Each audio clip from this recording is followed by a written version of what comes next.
Now, on 105.9 FM and streaming worldwide on the WMAL app. O'Connor and Company. It's 5:06. It's O'Connor and Company. It's Larry here. Larry's back. I'm back. I missed Friday and Monday. Had some family, personal business to attend to, but it's good to be here.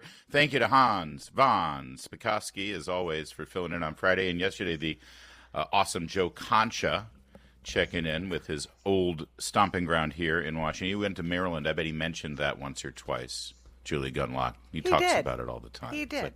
You know what? Here's what happens. People move to New York, New Jersey, and they get DC envy. They have such a chip on their shoulder. They're so jealous. Ever since they negotiated moving the capital from New York back there during the Washington administration, they have had power envy for this town. Concha embodies it, but it's fine. We love it. I don't know. I sensed it. I think you're right. 100% right. I know. I've lived in both towns. Trust me. Everyone up in New York, they act like they're the center of the universe, but it's like they know where the power center is in the world. Right here in humble Washington, D.C. Coming up at 6:35, Peyton McNabb, you know her. She's an ambassador with Independent Women's Forum, but also she's that high school volleyball player who was severely injured by a male player playing in high school on the girls' team. I want to get her immediate reaction to Senate Democrats all voting in lockstep yesterday. Unbelievable scene. I couldn't believe it. They all refuse to protect women, young girls, our daughters in sports. Good. You know what? We got an election coming up in less than 2 years, and it's good to know exactly where they stand. Yep. 7:05, former Education Secretary Betsy DeVos will join us. At 7:35, Congressman Brandon Gill for a preview of tonight's speech that Trump will give to a joint session of Congress. 8:05, Adam Gullett, some DEI stuff going at VMI. Let me get this straight. The spokesman from AIM is going to talk about DEI at VMI. We need more alphabet letters involved in this. We need more abbreviations, more acronyms. That's all coming up. Julie, it's good to see you. Good to be back here. It's good to see you. Glad you're back. Bit of a whirlwind trip out there to the West Coast, as I've mentioned in the past. My daughter getting married in less than 2 months now, and she being stationed elsewhere.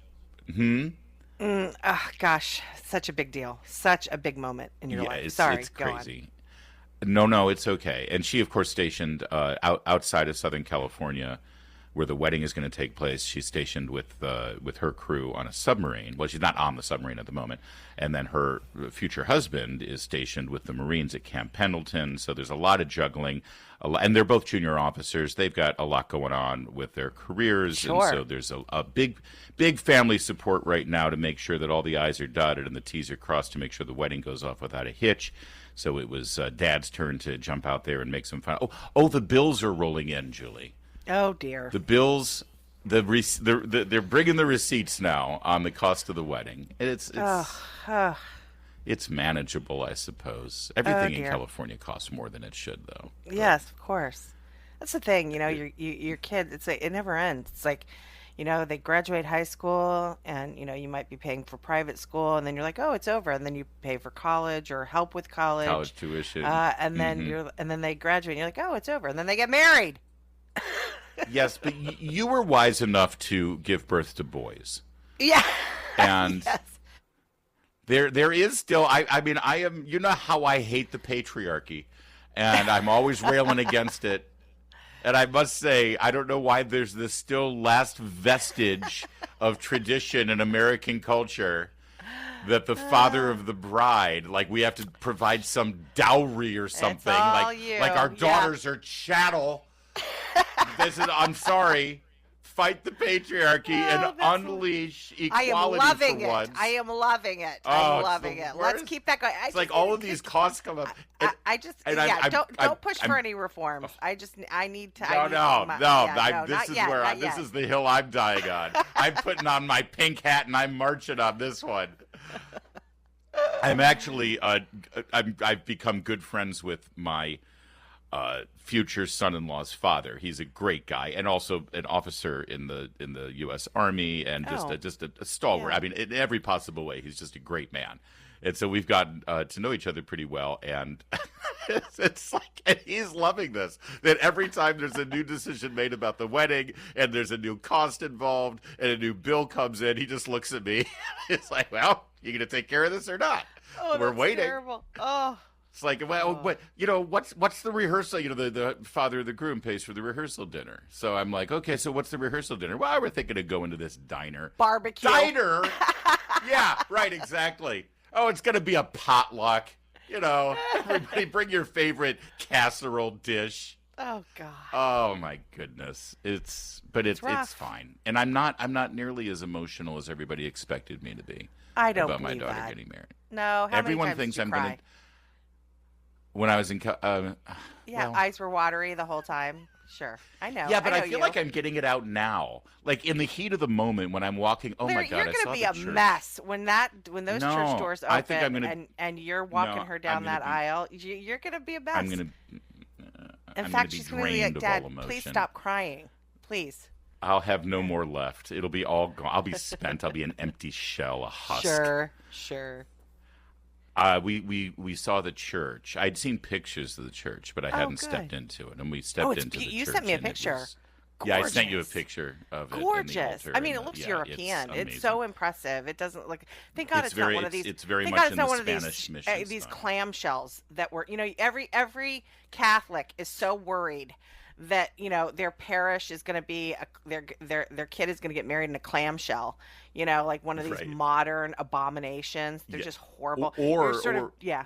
Go ahead. Sorry. Or one of the 50s, like late 50s, early 60s churches that were like designed really sort of sterile, and even worse, after Vatican II was just sort of converted into a rec center, a rec center with an altar. Or there's no central aisle. It's this sort of egalitarian sort of in the round like an where amphitheater. the worst, Right, the in the worst in the round. It's like No, like this an is- amphitheater.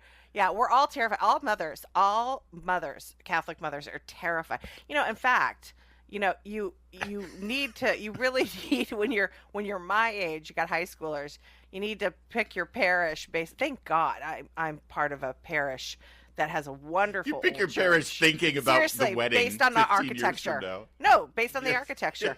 Because you're going to get if you have a clamshell wedding, that is one ugly wedding.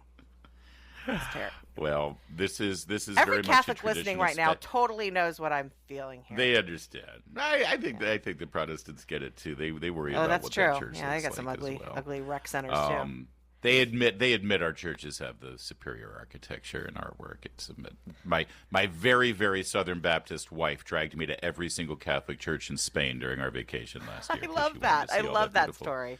Beautiful architecture. So no, it's very much done it's a Spanish mission. It's adjacent to one of the original missions. Gorgeous. During the Spanish settlement of California in the 18th century. It's not it's a replica but it's done in that traditional style. It's a beautiful church. And yes, I stood at the top of the aisle imagining walking my daughter down that and her in her Crying. dress and I may have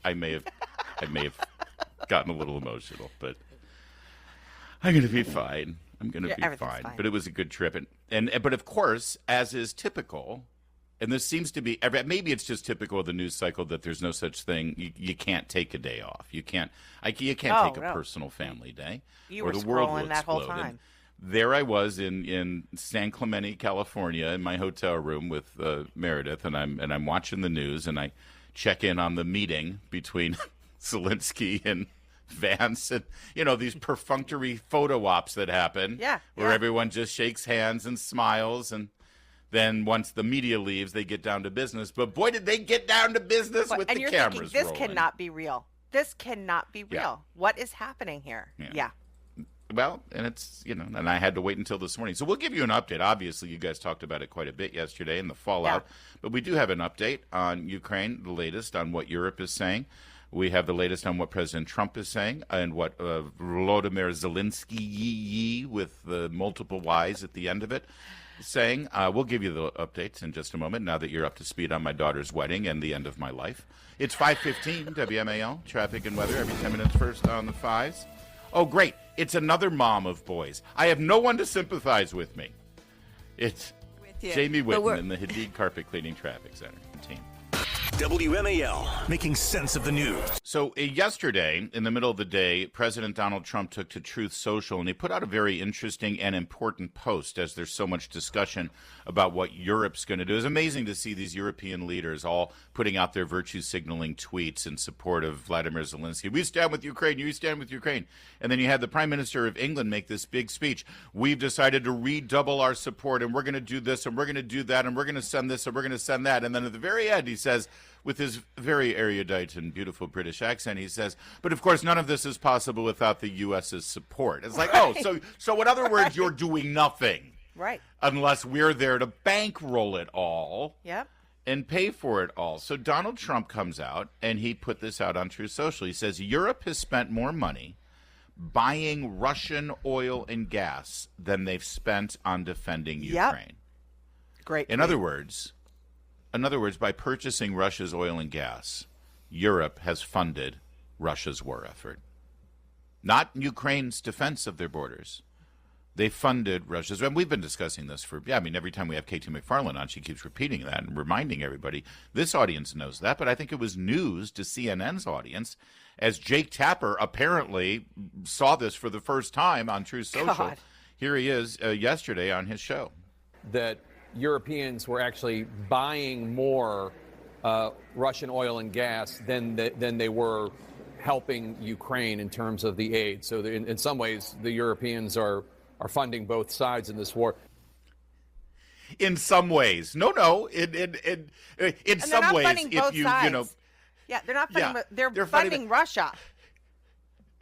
Right, they're not funding Ukraine much, not to the tune that we are, at least. But yeah, it's funny. I went back, because you saw Pete Hegseth sort of teasing and poking back at Hillary Clinton over the reset button, right? And you think about this. Yeah. When Obama came into office, he thought Bush was wrong to be skeptical of Putin. They wanted to sort of reset the relationship and make Putin and Russia, they were going to be our friends again.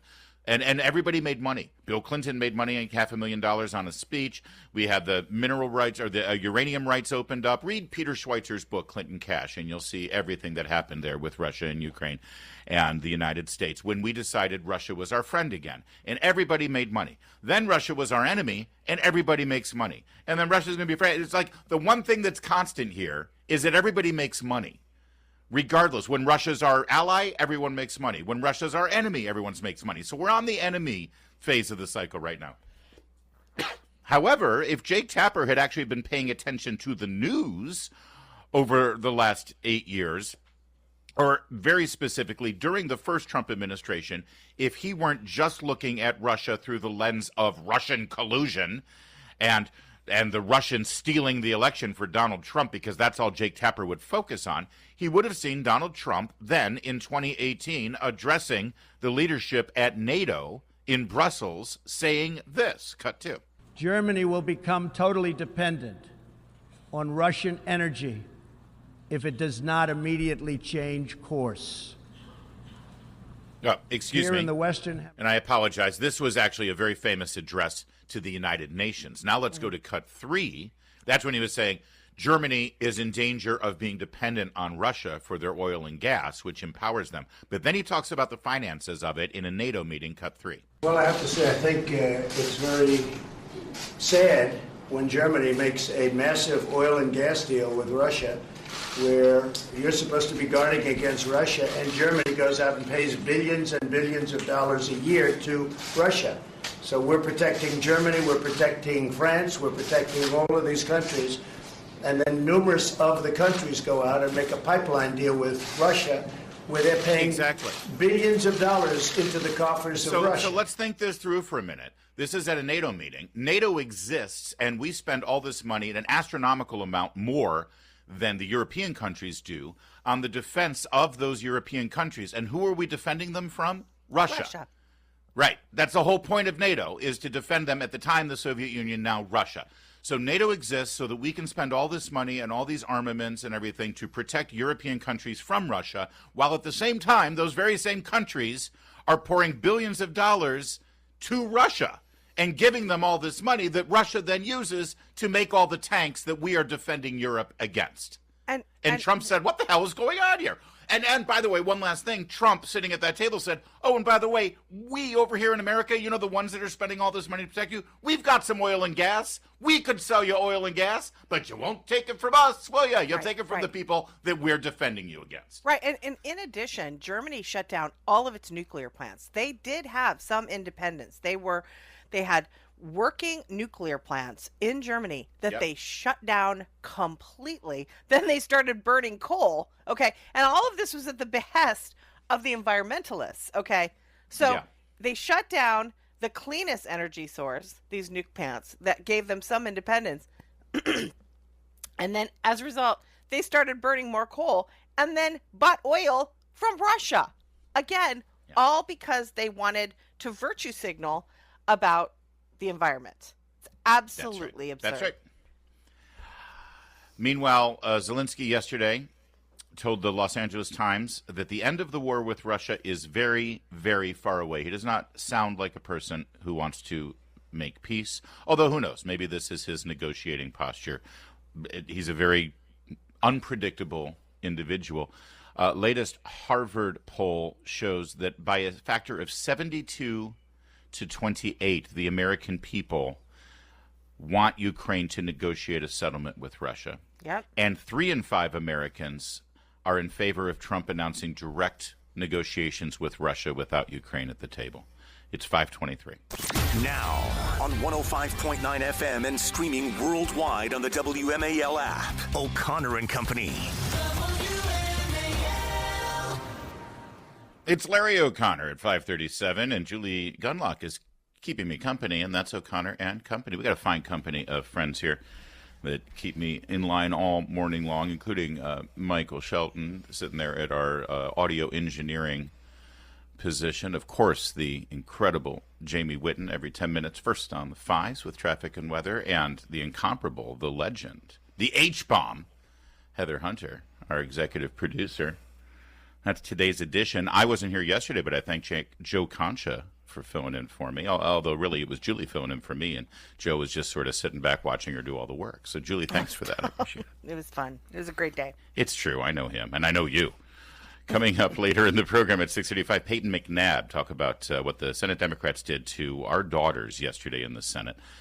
We'll get to it in just a moment, in fact. 7:05, Betsy DeVos, former education secretary. 7:35, Representative Brandon Gill on a preview of tonight's speech that Trump's going to deliver. Also, the idea of putting Trump's face on some currency out there. We'll talk about that. And then at 8:05, Adam Gillette, Accuracy and Meta. So, Julie, I sort of want to just lob this up here and let you run with it, because yesterday the Senate took up the bill that had passed in the House that would protect women's sports from invasion by male athletes. Now, I understand Trump came in and kept his promise that they have issued executive orders, that they have reissued advisement on Title IX for public schools and publicly funded schools. So for now, there should not be men in women's spaces or women's sports. But this was the opportunity for the legislative branch of our government to sort of enshrine this in law. Yeah. Exactly. This was a bill introduced by Senator Coach Tommy Tuberville. It would have codified into law the executive order, really restoring Title IX to what it was supposed to do, which is protect girls and women in sports. And again, that really is the model by which most sports organizations would also ban men from women's sports. So it's really important that Title IX be codified or recodified rather, and that the idea, the sort of idea that men are competing against women, that has to return to sort of this idea of it being outrageous. We're not going to do that. It endangers women.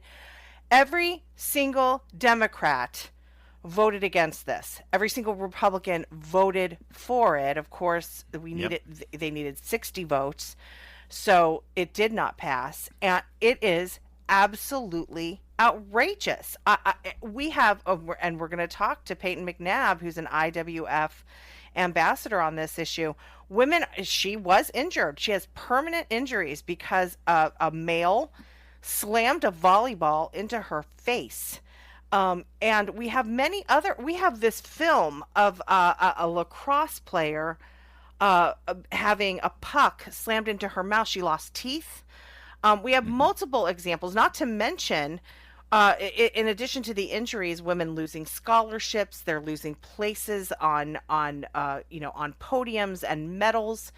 It's absolutely outrageous that we are in a situation that in order that these Democrats bow down to the cult of transgenderism, and it is the ultimate sexism, Larry. It is just it is so outrageous to me.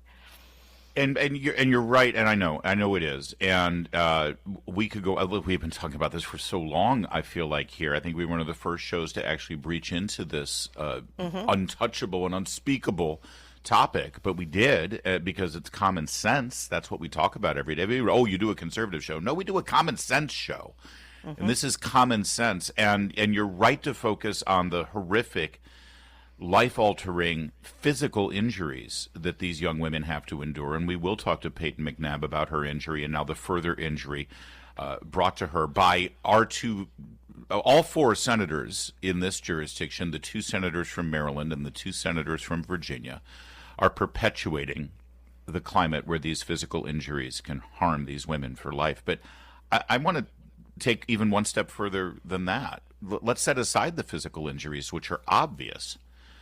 What about the emotional scars that these young ladies have to? I cannot put it any more bluntly.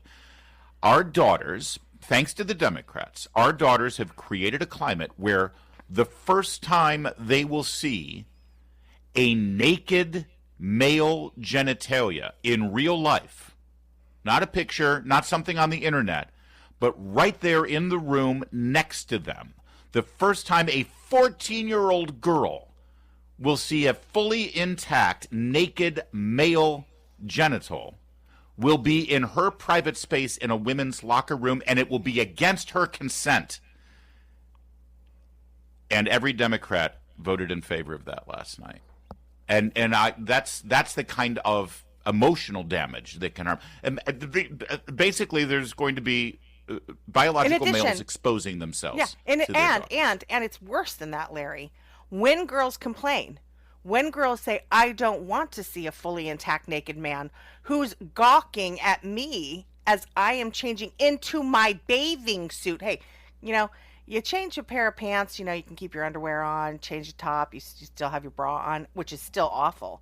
But when you change into a bathing suit, you have to get totally naked. And when they complain, Larry, they're told to get therapy. They're told they have the problem. Yep. Well, the fact is they are going to need some therapy, but not the kind of therapy that the counselors and social workers and school administrators and Democrats think. There's more on this story. We will get to it at 6:35 when we speak with Peyton McNabb, who, by the way, breaking news, and this literally just in the last hour, Peyton McNabb will be a special guest of President Trump up in the president's box tonight for his joint session of Congress, so we will talk to her about that as well. You'll hear from her first before the world sees her tonight in the House of Representatives. It is 5:43. Making sense of the economy because it's your money and your retirement. Download the WMAL app to stream us for free. We have plenty more that we want to say about Virginia Democrats and Maryland Democrats standing by the men who want to leer at young girls, young women in their locker rooms as they're getting undressed. And every Democrat in this country, at least represented in the Senate, standing for those men and not standing for our daughters. We will get to it, like I said, with Peyton McNabb. There's much more to get to, though. More insanity still going on. If you thought that the election was over and finished all this and fixed all of this, this is why I've said, I think since the first day I was on this radio station, coming up on 13 years ago now, that what happens in your house is more important than what happens in the White House. We spend so much time and so much energy and so much money focused on who's going to win the election, thinking that, oh, we've got our new president, our guy won, so everything's fixed. And then, maybe our school board elections mean something. Maybe that affects our kids. Maybe that affects our daughters. We don't pay attention to that. Well, we were learning, and we're getting better at it. But the negative effects of diversity, equity, and inclusion and the critical race theory curriculum that had been infiltrated into our government-funded school systems over the years, it still got a lasting residual effect. And the latest now, apparently, was at all places the stalwart Virginia Military Institute, VMI. Now, there's an upside to this story. The superintendent, Major General Cedric T. Wins, has now been removed from his position because the folks at Accuracy in Media, AIM, Adam Gullett, who's going to join us later, exposed the policies and the fact that they had hired this guy named Philip Crane, who, I mean, by all intents and purposes, as a visiting professor, he is just a radical anti-Semite. He is tied to that group at Columbia University that was funded by terrorist organizations, or those connected to terrorist organizations. And then VMI decided, oh, this guy's great, we should hire him. So this superintendent at VMI is now out. The board looked at it and said, well, what the hell are we doing here? This is VMI, for God's sake. Yeah. But the fact that it even happened, Julie, is incredibly disconcerting and shows that we need to continue looking at these issues. We have to be ever vigilant on it. Yeah, we do. This superintendent, Cedric Wins, was a sort of controversial figure from the beginning. He became the superintendent right when the George Floyd issue, the death of George Floyd, and that, and sort of the BLM riots and all of that, and he instituted a lot of DEI programs at VMI. And also removed the statue of Stonewall Jackson that had been there since, I don't know when it went up, but many years. And he, again, I think this brought division to VMI. There were claims that VMI was racist, and again, just by instituting these DEI programs, is sort of, there were suggestions that VMI was racist, had a racist past, and it created a lot of anger among alumni, and so he was a very controversial figure. Some people praised his time there, but yeah, VMI certainly. I'm very unsettled hearing about this Philip Crane figure being hired as a visiting professor. It's one thing to go in and say, all right, it's the Virginia Military Institute. It was founded before the Civil War, at a time of slavery. It has some connections to, and some, and you can discuss that, and you can talk about it. Sure. You can, there may be vestiges of that are still remaining, and it's like, okay, having a conversation about that and trying to open that up and discuss it and learn from it is one thing. But then you go over and say, oh, and by the way, let's hire this guy who has aligned himself with Hamas terrorists that is to be a professor for students at the state-funded military institute in Virginia. That's a big stretch to go from point A to point, Z, xenophobic Z. Well, between the DEI and then the hiring of this guy, it shows a leftward lurch. And I think that board really has got to look into this. I mean, what is going on that you would hire someone as a visiting professor in charge of shaping the minds of our future military men and women, who signed a letter blaming October 7th on the Jews? On the people who were slaughtered. Yeah. I don't know. So that's good news. What? No, go. Yeah. Well, that is good news, and we want to commend Accuracy in Media and Adam Gullett, who's been a one-man wrecking crew here on these institutions in drawing attention to it, pulling focus on it, and as I said, he's going to join us at 8:35 to talk about this. But there's also some more news. Gullett and AIM, they have these rolling billboards up at Ivy League institutions, including Harvard, Yale, Brown, and Columbia. We saw what transpired at Columbia during the aftermath of the October 7th attacks, when the liberal elites in our Ivy League campuses decided that because October 7th, because of the slaughter of over 1,000 innocent people at a concert, that this means, of course, that those who perpetrated that crime against humanity, they deserve their own country, their own state, and that it was, as you said, the victims, the Jews' fault. Well, we saw that manifest at Columbia University more than any other campus, sadly, in this country. And now, well, here's where we do have a result from this last presidential election. Last night, Health and Human Service Secretary Robert F. Kennedy, with the Department of Education and the GSA, they announced a comprehensive review of every single federal contract and grant that Columbia University receives right now, based on their failure to adequately respond to the anti-Semitism on the campus. Good. And make no mistake, that anti-Semitism continues to this day. And Secretary Kennedy said, anti-Semitism, like racism, is a spiritual and moral malady that sickens societies and kills people with lethalities comparable to history's most deadly plagues. In recent years, the censorship and false narratives of woke cancel culture have transformed our great universities. Now, you may think, what has this got to do with Health and Human Services? Well, you know what? Money. There's money that flows through that agency and probably almost every agency of the federal government to these institutions. We prop them up. And if this is how they're going to behave, I think they're beyond scrutiny. Absolutely, we should be looking at this. So that's a good upside as well. It is, and we are having Adam Gillette on at 8:05. I'm glad, because I want to know how VMI has responded to this Philip Crane figure. If he is still going to be a visiting professor, I want more details That's a good on point. It because. Yeah. Again, yes, it's a win that Cedric wins, superintendent of VMI. I mean, I think that the fact that he's leaving is a good thing, but is this Philip Crane figure, is he still going to be teaching these kids? And I think it's really upsetting that he is going to be a part of that faculty. I agree, and we'll take that up at 8:05. It's now, it's 5:55.